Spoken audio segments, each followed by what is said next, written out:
Hello students, today we will discuss about fruit. Okay, so in morphology we have been discussing several aspects. Okay, and so far we discussed root, stem, leaf, inflorescence, flower, and now it is the turn of fruit. And when does this fruit is formed? So after fertilization, after fertilization, so the fruits will appear on the plants. So, but which plants will produce these fruits? So, fruit is a characteristic feature of angiosperms. So, only angiosperms will produce fruits.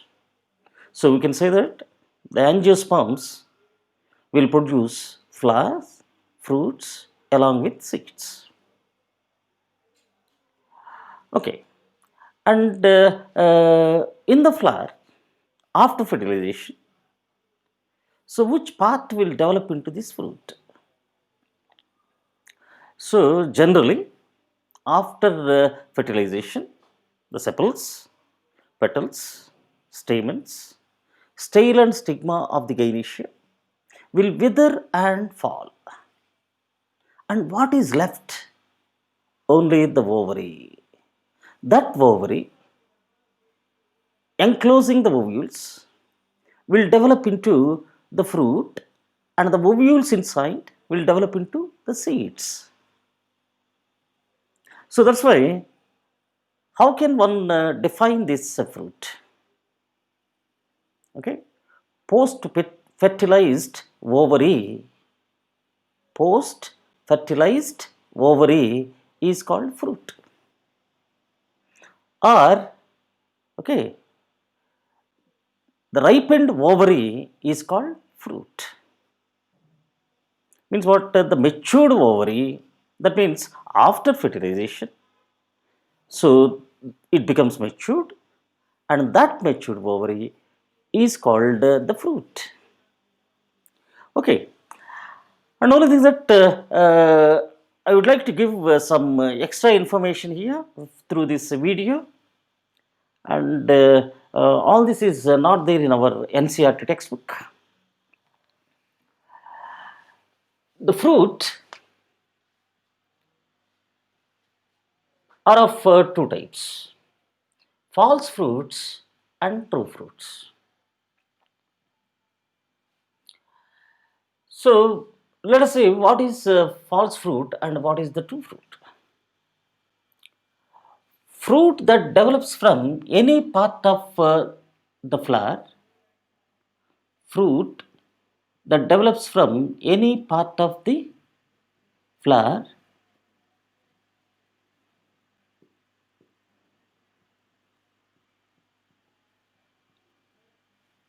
from any part of the flower other than ovary, other than ovary will be considered as false fruit, will be considered as false fruit.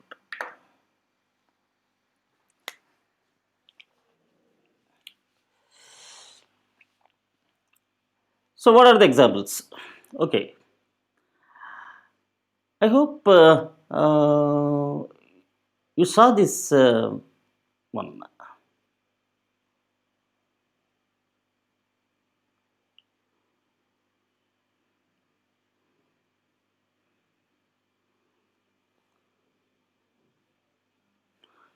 So can you identify this fruit?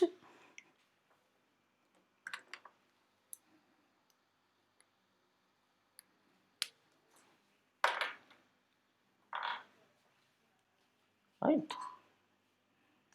So I hope everyone can identify. That is what cashew nut.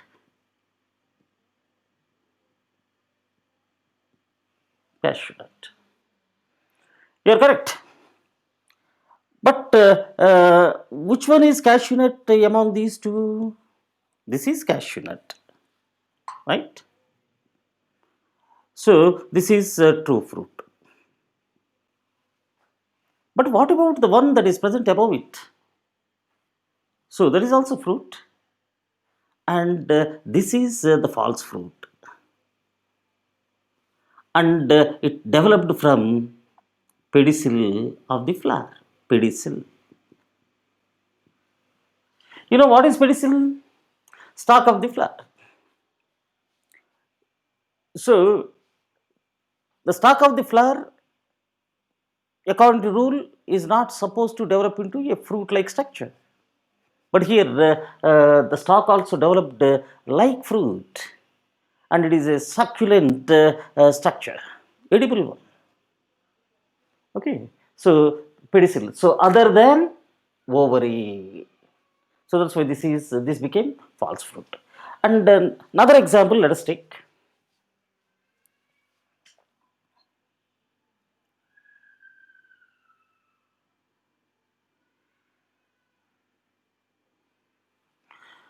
I hope everyone can identify this one. This is apple fruit, and I want to cut it, okay, vertically, and so that you will find the fruit will be like this inside.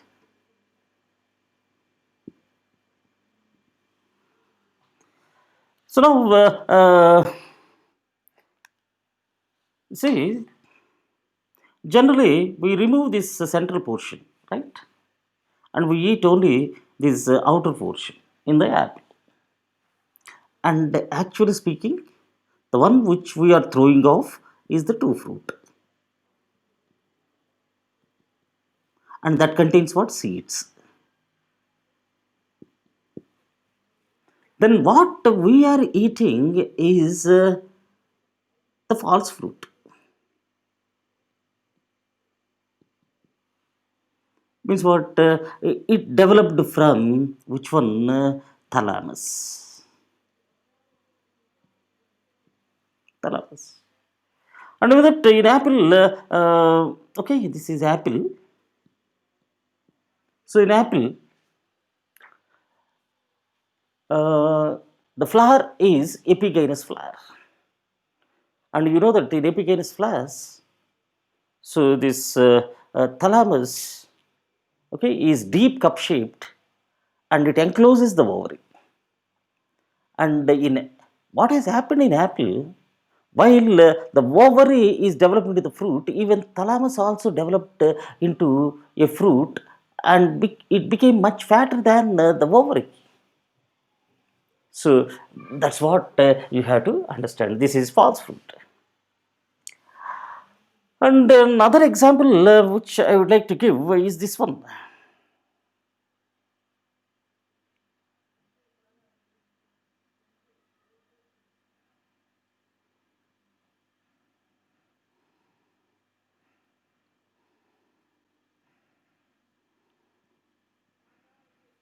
Of course, this is what strawberry.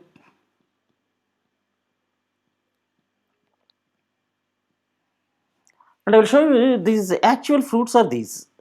These are true fruits. And the fleshy one is a false fruit.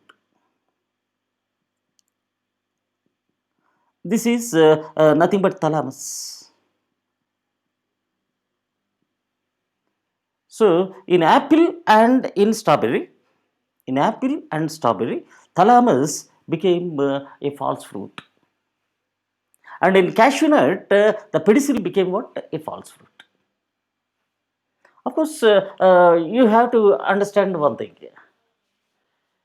In all these three cases, do we find only false fruits in the plant, or both false and true fruits are there?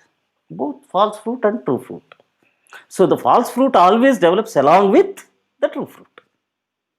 Okay, don't we should not expect only false fruits over the plant.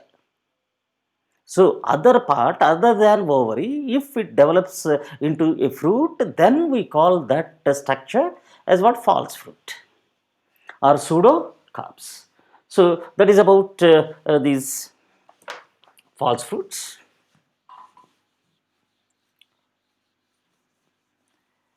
And now let us come to the true fruits.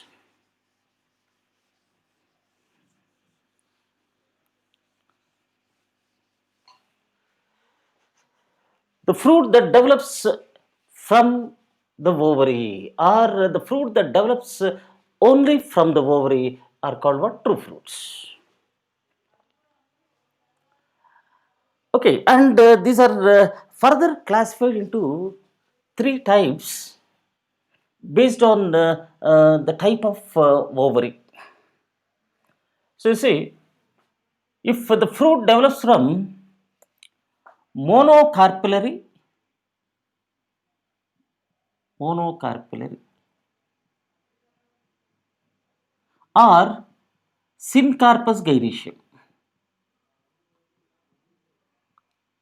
syncarpous gynoecium, monocarpellary or syncarpous.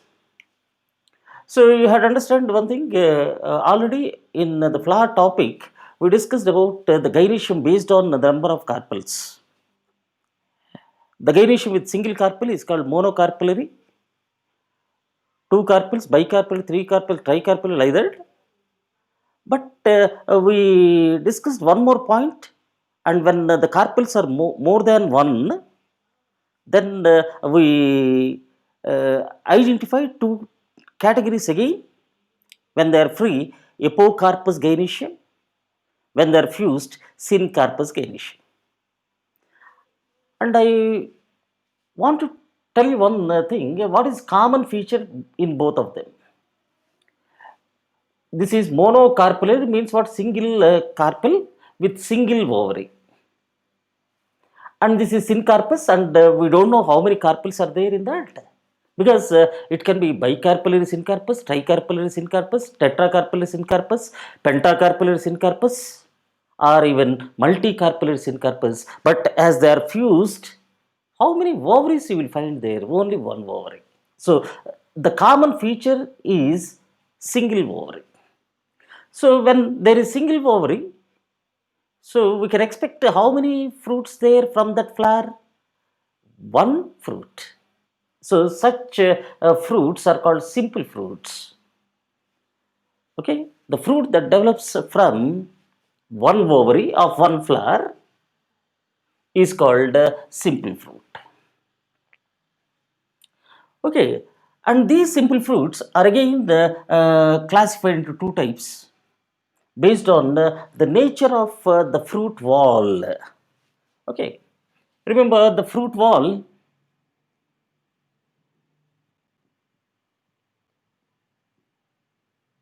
technically called as pericarp.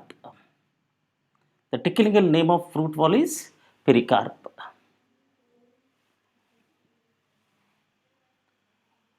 So this pericarp may retain moisture even after detachment from the plant. I hope you are understanding my point. If the fruit retains the moisture even after detachment from the plant, okay, it is called fleshy fruit. And suppose if a fruit okay, loses moisture even before detachment, that is while it is still on the plant, if it loses moisture, then the fruit is called dry fruit. And one more thing, in these fleshy fruits, the pericarp is not only contains moisture, but the fleshy pericarp can be differentiated into three layers. Can be differentiated into three layers: outer layer, middle layer, and inner layer. And they have some technical names. The outer one is called epicarp, Middle one is called mesocarp, and innermost one is called endocarp. And these three layers will have different characteristics. That's why you find again the different types of fleshy fruits. If all are alike, then we can say fleshy fruits are of one type. But the nature of these epi, meso, endocarp will vary from fruit to fruit. That's why we find how many types of fleshy fruits? Six types. They include berry, hesperidium, pome, pepo, drupe, balausta. And we will discuss the details of these fleshy fruits in the next video. Okay, and let us see now these now dry fruits.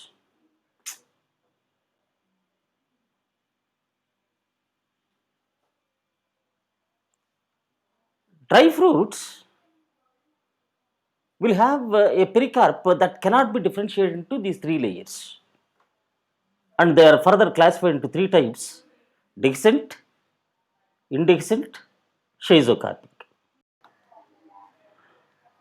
Schizocarpic fruits. Okay, and now the details we will discuss later. And what is aggregate fruit? This fruit develops from Apocarpus gynaece.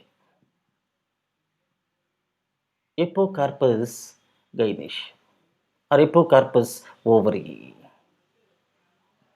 What is Apocarpus ovary? The carpels are free. So when the carpels are free, you will find in each carpel three parts. Means what? Stigma, style, ovary. And now, so suppose it is bicarpellary apocarpus. Then how many ovaries will be there? Bicarpellary apocarpus means what? Two ovaries. I hope you are getting my point. If it is tricarpellary apocarpus, three ovaries. Tetracarpellary apocarpus, four ovaries. Pentacarpellary apocarpus, five ovaries. And multicarpellary apocarpus, more than five ovaries. Okay, I hope you are understanding. I am talking about one flower with many ovaries. Then from one flower, how many fruits you will get? Many fruits. But the size of the fruits will be small, and that's why we call them as fruitlets. Don't forget, whenever the leaf is small or small leaf-like structures of a compound leaf are called leaflets. Like that, in the head inflorescence, we saw very small flowers and you call them as florets. Like that, when the fruits are small, we call them as fruitlets. So you will find that's why these are called aggregate fruits. That means you will find here a cluster of fruitlets, which are called aggregate fruits. And they are also of different types, and a cluster is called etario. So, if they show the characters of berries, then etaria of berries. If they exhibit the character of drupe, etaria of drupes. And if they show the character of follicles, etaria of follicles. And if the fruitlets exhibit the character of achenes, etaria of achenes. Okay, we will discuss them in detail later, uh, along with examples. And now let us come to this fruit, the third type, multiple fruit or composite fruits. Okay, here the simple fruit developed from one flower and we got one fruit.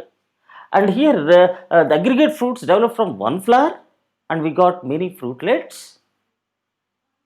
Okay, but here this fruit develops from the complete inflorescence.